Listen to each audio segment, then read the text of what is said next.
Mbote na bino bandeko balandi ya chef d'état-major FM bisika nyonso bozali na kati ya kolanda biso sur 100 MHz na elobeleza libongo le Tchakou de la diaspora, le chef d'état-major général villageois ya solo muntu wa mumabulungu Chiseba Kachitekechi na Shabati Tomuchinu songa ya mbeli babeta kalikofi te bisika ba congolais ya solo lokola musée Laurent Désiré Kabila ne jamais trahi le Congo toloba Marton composé rédaction ezala maboko ya mwana mboka Berchel Ndebo mise en onde de Simbami na maboko ya mwana mboka London na Paris musique bozali kolanda wana ezali bongo King of Mous Rigoche chef de terre.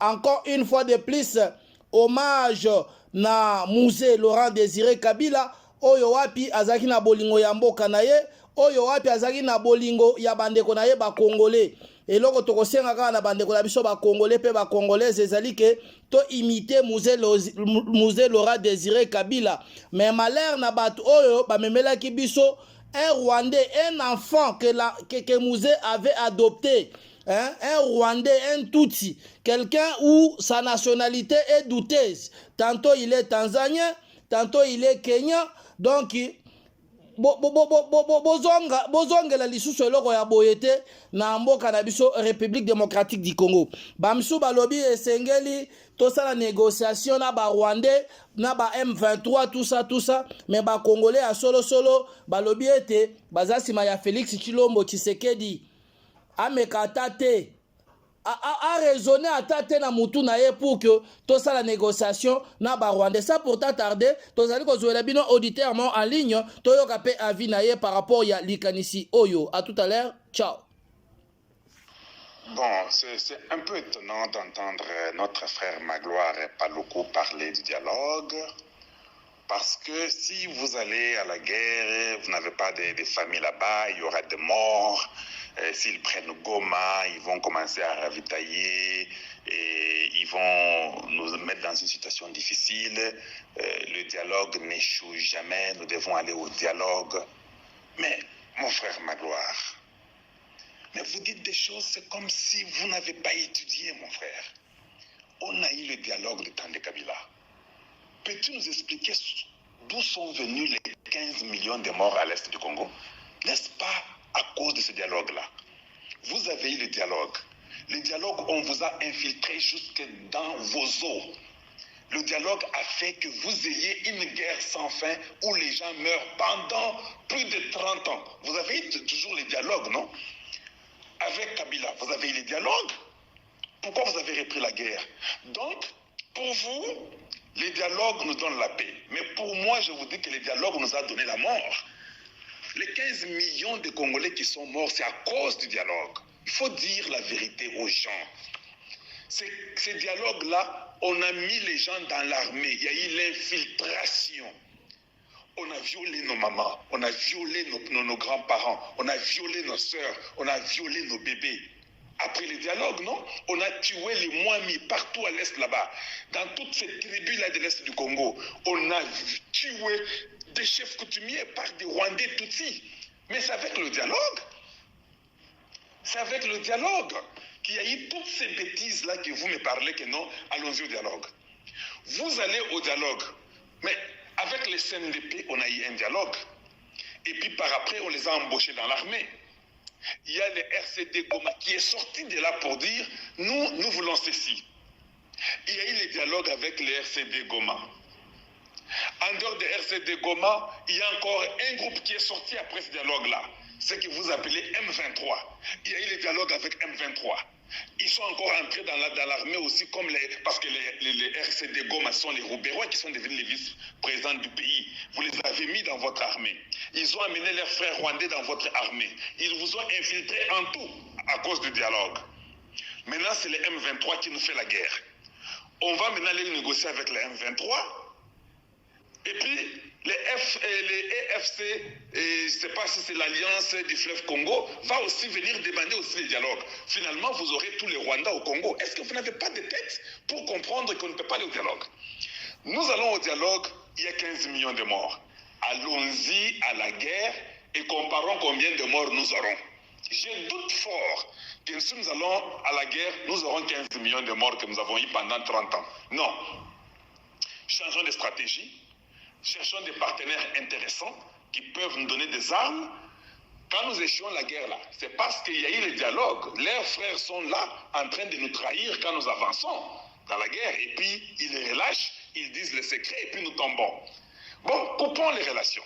L'armée congolaise doit chasser tous les étrangers d'origine rwandaise ou ougandaise. Tout celui qui n'est pas congolais dans cette histoire-là doit quitter dans l'armée congolaise. Et nous refusons le dialogue. Je ne crois pas qu'on va échouer cette guerre-là. Nous l'échouons parce que nous avons des généraux qui sont des Rwandais, qui sont encore là. Nous avons des colonels qui sont des Rwandais, qui sont encore là. Il faut les enlever, eux tous. Toute personne qui vient de l'Est du Congo, qui a un parenté au Rwanda ou en Ouganda, ne peut pas servir dans l'armée à l'Est du Congo. Ou il va à l'opposé de l'Est du Congo pour aller servir dans l'armée s'ils ont un parent congolais ou quoi que ce soit. Mais il faut faire ça. Vous verrez que nous n'allons pas échouer. Si nous allons au dialogue, cela veut dire qu'ils vont aller chier sur les têtes de nos parents et sur nos têtes à nous-mêmes. Il faut comprendre que nous échouons, c'est à cause du dialogue qu'il y a eu. On a eu plus de 40-50 dialogues. Et nous avons échoué à cause de ce dialogue-là, nous avons été affaiblis.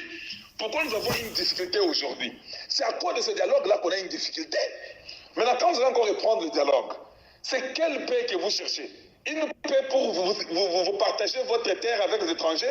C'est comme si un homme fort vient chez vous, il vous tape, il vous dit, pour que je vous laisse en paix, laisse-moi coucher avec ta femme, laisse-moi coucher avec ta mère. Toi, tu dis, bon, vous savez, il est fort, hein? Je ne peux rien faire. Allez, couche avec ma femme, couche avec ma mère. Qu'on vive, c'est pas dans la paix. Non, il faut accepter de mourir, point trait. C'est ça être un homme. Vous pensez que le dialoguer, c'est être un homme. Quand vous dialoguez, vous êtes des lâches. Les États-Unis, on a tué 3 jeunes Américains en Iran. Ils ont bombardé, ils ont attaqué. Il n'y a même pas une semaine que cela est arrivé. Mais vous, on vous demande de dialoguer avec les étrangers et vous acceptez. Vous ne pensez pas que c'est une distraction? Donc quand vous avez appris à l'école que dialogue veut dire chercher la paix, c'est comme ça que vous venez nous dire que non, il faut dialoguer pour qu'il y ait la paix. Or, toutefois que nous avons dialogué, il n'y a jamais eu la paix. C'est-à-dire que ce dialogue-là, c'est un poison qu'on vous donne. Alors arrête de dire aux Congolais qu'il faut qu'on dialogue. On ne peut pas dialoguer avec celui qui a violé votre femme, qui a violé votre fille de 1 an ou de 2 mois ou votre bébé, qui a violé votre femme ou votre mère. On ne dialogue pas avec ça. Il faut être fou pour réfléchir comme ça. Même si tu es faible, tu deviendras fort. Va t'entraîner. C'est pourquoi le COFE, les Congolais, les pasteurs qui est aux États-Unis a dit, même les enfants des enfants, nos enfants reprendront, nous ne perdrons jamais même 1 centimètre. Mieux vaut qu'on continue, qu'on nous prenne nos terres de force que de les donner dans les dialogues. Jusqu'à ce que vous allez revenir pour les répondre. Mais il ne faut pas accepter des stupidités parce que, vous savez, Goma va tomber. Mais ça, c'est une logique normale hein, d'un homme intelligent, mais qui a un seul cerveau. Non, vous savez, Goma va tomber, nous devons négocier. Mais nous avons négocié combien de temps?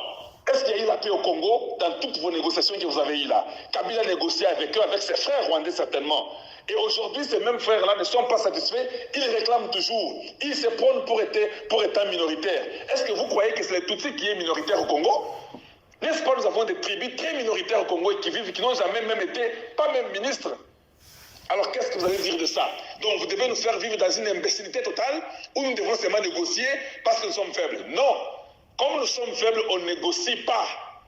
Voilà ce que moi je peux vous dire. Si vous croyez dans un Congo ou dans un monde où les gens négocient, il faut comprendre que sur la terre là, tu ne négocies pas à propos de ce qui est à toi. Tu comprends? Tu ne négocies pas pour ce qui est à toi. Même si vous ne me croyez pas, ne permettez pas cela pour vos enfants. Dites à vos enfants, moi votre père j'aime négocier, mais dites à vos enfants, ne négociez jamais. Moi je suis vos enfants là, je ne négocierai jamais. Je peux être impulsif. Le dialogue n'a jamais amené la paix au Congo. Le dialogue a tué le Congo démocratique. Donc, le fait de négocier, c'est de montrer que vous êtes incapable. C'est être lâche. Mieux vaut mourir tête haute que de s'agenouiller, être esclave des esclaves. Il ne faut jamais pas accepter ça. On ne peut jamais être esclave des esclaves. Il faut dire non et il faut se battre. un jour ou l'autre, on va vaincre. Même si ils nous prenaient notre terre, nos enfants reprendront cette terre-là. Mais il ne faut pas venir faire croire aux gens que non, vous savez, il faut négocier parce que Goma va tomber demain. Si ça tombe, nous serons ridicules. On a toujours été ridicules. Ça fait 30 ans que le Congo est ridicule. Je dis bien 30 ans que nous sommes ridicules. Mais toi, tu veux nous donner quelle paix que tu vas nous donner? En cédant nos terres pour avoir la paix? Et vous croyez que ces Rwandais-là, cette fois-ci, si vous négociez avec eux qu'ils prenaient vos terres, vous croyez qu'ils vont vous les redonner? Mais les Américains vont venir mettre leurs appareils et consorts, ils vont leur donner les armes de terreur, et c'est fini, vous ne reprendrez jamais vos terres avec une négociation diabolique que vous avez, et vous croyez que cela va nous aider. Ça, on ne négocie pas. Nous acceptons, mieux vaut mourir que d'aller négocier avec les ennemis du Congo qui vous ont tué.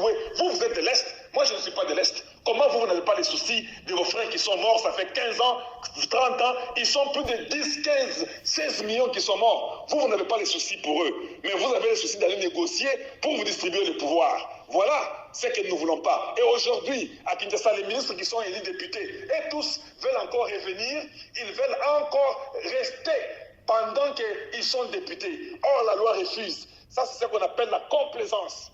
La loi, il faut la respecter quand même. Nous ne sommes pas le seul pays au monde où il n'y a pas de loi.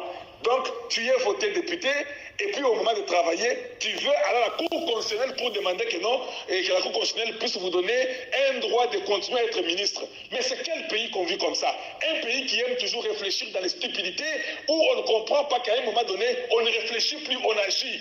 Quand vous êtes député, vous arrêtez, vous partez. Si un gouvernement est fait qu'on vous votez encore, ou bien vous choisissez, vous pouvez revenir pour être ministre. Mais ce n'est pas un pays d'un groupe d'individus qui sont là-bas, qui est ministre, qui est député, et qui ne veut jamais laisser les postes ministériels, mais qui est député. Non, c'est faux. On ne peut pas accepter ça. À un moment donné, le peuple est fatigué, et on ne va plus prendre ces bêtises-là, et nous sommes fatigués pour tout cela. Une négociation avec le Rwanda, c'est vendre le Congo. Voilà ce que je peux te dire à la fin de ce que je dis comme explication. Négocier avec le Rwanda veut dire vendre le Congo au Rwanda. Il n'y a pas une négociation avec ce peuple-là, un peuple mauvais qui veut seulement prendre ce qui est du Congo et nous déstabiliser. Nous sommes ce que nous sommes là. On ne réussit pas la guerre aujourd'hui. C'est parce que nous avions négocié et nous avions fait des dialogues il y a plus de 15-20 ans. Tout le monde a négocié avec ces gens-là. Ça n'a toujours pas marché. Vous croyez que quand vous allez négocier aujourd'hui, on va vous faire une paix bizarre, stupide, de 5-6 jours, et puis on va commencer à nous ramener encore en arrière? Nous sommes proches de la fin. Je peux vous garantir qu'on va gagner. Qu'on perde même Goma, qu'on perde même le Sud Kivu. Nous allons toujours. Mais vous ne continuez à négocier, c'est la troisième fois. Et puis les M23 deviennent les AFC. Finalement, les FC, vous négocierez avec eux. Demain, ils deviendront encore les RRCR. Ça sont des bêtises qu'un peuple intelligent ne comprend pas venir nous dire un bon français. Vous savez, il faut négocier, il faut les dialogues pour qu'il y ait la paix, sinon Goma tombera. Même si Goma tombe, ce n'est pas la fin du monde. Il y a des terres qui sont tombées et qui ont été reprises. Allez-y lire l'histoire. Les Français, ils avaient presque perdu leurs terres. Il y a beaucoup de gens qui ont perdu presque leurs terres, mais ils ont repris avec le temps. Alors il ne faut pas nous dire des histoires pour dire on doit négocier, aller vendre nos âmes aux démons parce que nous devons négocier avec un peuple qui a toujours tué mon peuple, plus de 12 millions de morts, ça ne vous dit rien, au lieu de réfléchir pour enlever tous ceux qui sont étrangers dans votre armée et commencer à consolider et à travailler. Peut-être ça peut vous prendre 10 ans, 15 ans, mais vous aurez une armée finalement, vous viendrez vous défendre. Non, pour vous, comme vous voulez manger les beefsteaks, vous voulez vivre dans la bonté, vous voulez la paix, alors allez, vendez votre terre pour que vous ayez la paix au nom du dialogue. Arrêtez cela, nous sommes fatigués, on n'acceptera pas. La jeunesse congolaise dit non. La jeunesse congolaise dit non et ça ne passera plus. Voilà ce que nous voulons. Qu'on ait la guerre, qu'on nous tue, nous tous, qu'on vienne prendre toutes nos terres. Mais pas nous accepter de donner nos terres. On ne peut pas faire ça. Voilà ce que j'allais vous dire. Merci. Au revoir.